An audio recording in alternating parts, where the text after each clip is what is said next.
Salut, c'est Cindy, contente de vous retrouver pour un nouveau vidéo.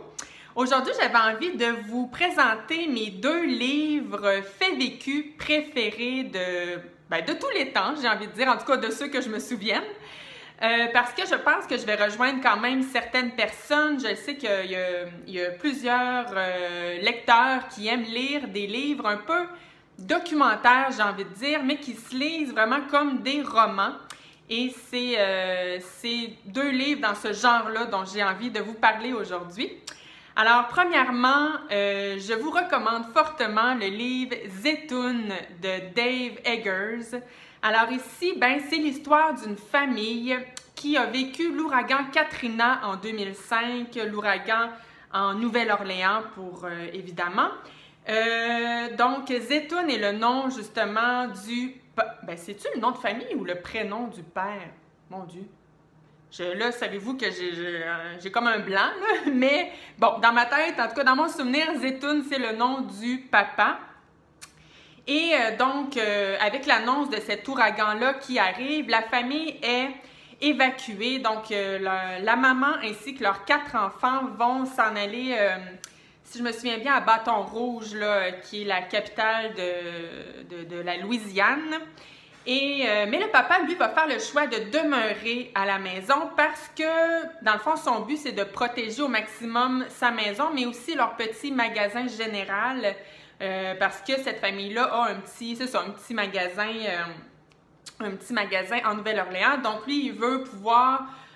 sauver le maximum de ce qu'il peut sauver. Donc, évidemment, bon, les sacs de sable, emmener la plupart des meubles, de la marchandise, etc., les monter le plus haut possible dans leur maison. Là, j'avoue que j'ai un blanc, je me souviens plus, deuxième blanc déjà, hein? Je viens juste de commencer. Mais je me souviens plus si le petit magasin est dans leur maison. Ça, j'avoue que je m'en souviens pas. Mais en tout cas, toujours est-il qu'il fait le choix de rester là-bas. Et donc là, on va apprendre à le connaître et à connaître que c'est un homme d'une extrême bonté, d'une grande générosité parce que oui, évidemment, il va tenter de sauver les meubles à un niveau personnel, mais il va aussi tenter de secourir le maximum de gens possible ainsi que des animaux aussi. Donc, il va se rendre utile dans tout ça. Et là, il y a c'est ça. En fait, pour le résumer, je dirais que c'est pas mal ça. Donc, on vit l'ouragan Katrina au travers des yeux d'une famille qui l'a vraiment vécu. Et moi, je me suis énormément attachée à cette famille-là. Vraiment une belle famille. Puis je lisais les livres, puis je vivais le stress avec eux. Puis j'étais même un petit peu angoissée parce que je me mettais à la place de la maman et des enfants qui... Encore une fois, mon souvenir n'est pas parfait, mais il me semble qu'au début, ils peuvent communiquer ensemble, mais qu'à un moment donné, les télécommunications ne seront plus possibles. Donc, il y a un stress là, pour la famille de savoir, est-ce que mon papa est encore en vie? Est-ce qu'il est-tu arrivé quelque chose? T'sais? Donc voilà, c'est très stressant. J'ai trouvé ça aussi très intéressant de vivre ce drame-là, on le connaît tous par les médias, les nouvelles, mais de le vivre vraiment à l'interne, c'est ça, c'était captivant. Et ce livre-là parle aussi, oui, de l'ouragan, mais à un certain moment donné, Zeytoun va être emprisonné pour l'unique raison qu'il est musulmane. En fait, je suis même pas sûre que cette famille-là est vraiment musulmane. Aussi, les soldats et les policiers qui l'emprisonnent déduisent seulement ça de par la couleur de sa peau. Là, ça, je n'en suis pas certaine, mais toujours est-il que peu importe qu'il le soit ou non réellement musulmane, c'est absolument pas un motif d'emprisonnement, évidemment. Donc c'est un livre aussi, c'est ça, sur le racisme, sur l'islamophobie. C'est un livre qui nous en apprend justement sur le contexte socio-politique en Nouvelle-Orléans. C'est quand même relativement assez récent puisque cet ouragan-là a eu lieu en 2005, donc ça fait seulement 15 ans. Donc voilà, c'est vraiment une belle histoire, ça se lit tout seul. Moi, j'ai d'ailleurs découvert avec ce livre-là l'écriture de Dave Eggers. J'ai lu par la suite Le Cercle de Dave Eggers, qui est aussi pas aussi bon que Zeytoun, honnêtement, mais qui est un très bon livre. Là, c'est vraiment un roman, mais dans lequel on fait beaucoup référence aux réseaux sociaux et surtout au pouvoir du marketing et de la publicité chez les gens. Donc, c'est un livre que j'ai franchement aimé, il amène certaines réflexions sur justement le sujet de la publicité et du marketing sur les réseaux sociaux. Sur les réseaux sociaux ou sur Internet en général. Et puis après ça, de Dave Eggers, j'avais lu aussi un hologramme pour le roi que j'ai trouvé archi plate. Donc celui-là, je vous le conseille pas. Mais bon, Zeytoun et le cercle, c'est vraiment de très bons livres de Dave Eggers. Mais bon, là, ne s'éloignons pas du sujet. Fait vécu, Zeytoun, c'est à lire.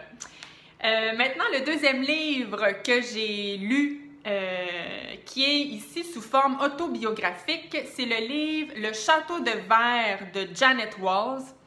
Janet Walls, parce que peut-être que vous êtes comme moi et que vous ne la connaissez pas, c'est une chroniqueur qui est établie à New York et qui est donc connue aux États-Unis. Et cette femme-là, dans le livre « Le château de verre », nous raconte son enfance. Bon, des fois, on est au présent, donc elle nous raconte un peu sa vie au moment présent, mais c'est vraiment plus sur son enfance, qui est une enfance assez spéciale, difficile aussi. Spéciale parce que elle, ses parents sont des marginaux. Ce sont deux personnes qui rejettent totalement la société de consommation. Tout ce qui est consommation, là, ils rejettent ça complètement.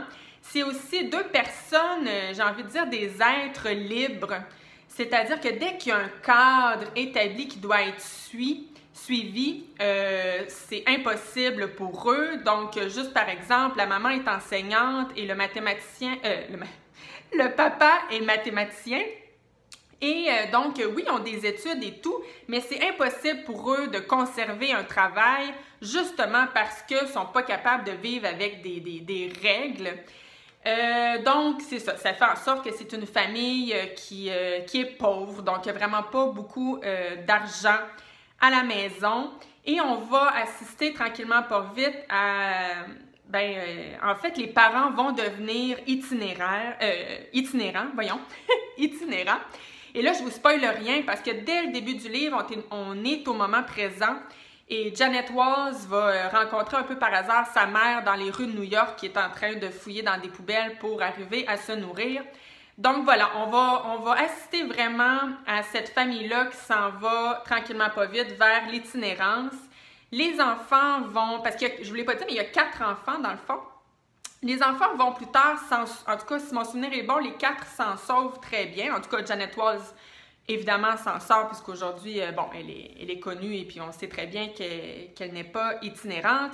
Mais il demeure qu'ils l'ont vécu étant jeune parce que des fois, ils arrivaient à avoir un toit, mais des fois, ils n'en ont pas.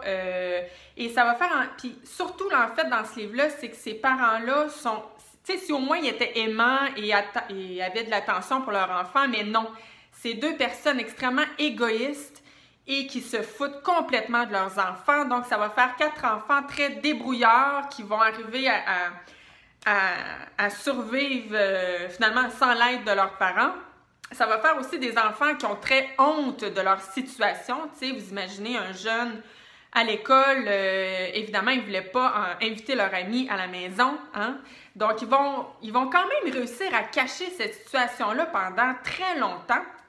En fait, je pense qu'ils l'ont caché toute leur vie, puis c'est justement avec ce livre-là qu'on a connu ce côté-là de Janet Walls. Et donc voilà, encore une fois, une histoire que j'ai trouvée captivante, très touchante, qui m'a procuré beaucoup d'émotions. Des fois, j'étais en colère contre les parents parce qu'ils font des trucs, là, j'allais dire, c'est pas tant dans les gestes qu'ils font, mais c'est plutôt dans les gestes qu'ils ne font pas. Donc, c'est ça, ils s'occupent vraiment pas de leur enfant, puis je l'ai dit, là, mais ils en ont vraiment rien à foutre. Donc, c'est plutôt dégueulasse. Puis, mais par contre, c'était bizarre le sentiment que j'éprouvais pour ces parents-là, parce que même si je les détestais, il y avait un autre côté de moi, à quelque part, qui avait un peu d'admiration pour eux, d'être capable justement de vivre en rejetant tout ce que nous... tu sais, tous les petits trucs là, auxquels on se dit dans la vie, bon, ben ça, j'ai pas le choix, hein, il faut que... Bon, on dirait que j'ai pas d'exemple qui me viennent, là, mais il y a des trucs qu'on achète des fois, puis qu'on se dit, mon Dieu, j'en ai-tu vraiment besoin, tu sais? ben eux autres, c'est ça, la consommation, puis tout ce que la société s'attend de nous, ils s'en contrefoutent. Fait que, je sais pas, il y avait un petit côté de moi qui les admirait un peu. Mais bon, par chance qu'on n'est pas tous comme eux, parce que sinon, ce serait du « je me moi » partout à travers le monde. Puis ça fait jamais des belles choses. Mais voilà, si c'est le genre d'histoire qui te tente, et si tu aimes les autobiographies, ben vraiment, je te conseille fortement Le Château de verre de Janet Walls. Un peu comme je vous ai dit pour Dave Eggers, après ça, j'ai eu le goût de lire un autre livre de Janet Walls. Malheureusement, je me souviens plus du titre, mais il était super plate. Fait que c'est pour ça que pour cette vidéo-ci, je vais m'arrêter là. Je ne vous conseille que Le Château de verre de cet auteur parce que, voilà, j'en sais pas. Je sais même pas, en fait, ça n'a écrit beaucoup d'autres, mais en tout cas, j'en ai lu un autre qui était vraiment très plate. Bon, ben écoutez, mon Dieu, c'est la première fois que je fais une vidéo aussi courte, je pense. Puis c'est correct, hein? Des fois, je suis pas obligée de parler pendant 25 minutes à chaque fois. Alors, ben, si ce n'est déjà fait, je t'invite à t'abonner à ma chaîne et on devrait se retrouver, bon, j'aime jamais dire de date parce qu'en fait, je fais un peu ça quand j'ai le temps. Mais on va certainement se retrouver à un moment donné pour une autre vidéo bilan lecture, d'après moi, parce que les livres que j'ai commandés ne semblent pas prêts d'arriver. C'est long en tabarouette. Fait que, avoir su, j'aurais attendu l'ouverture des librairies puis je serais carrément allée sur place. Mais là, vu que j'en ai commandé plusieurs, à un moment donné, hein, j'ai pas un budget infini pour les livres. Donc voilà, là, je vous laisse là-dessus, hein, si on veut pas déborder encore une fois sur le 20 minutes. Alors, à la prochaine! Bonne lecture à tous! Bye!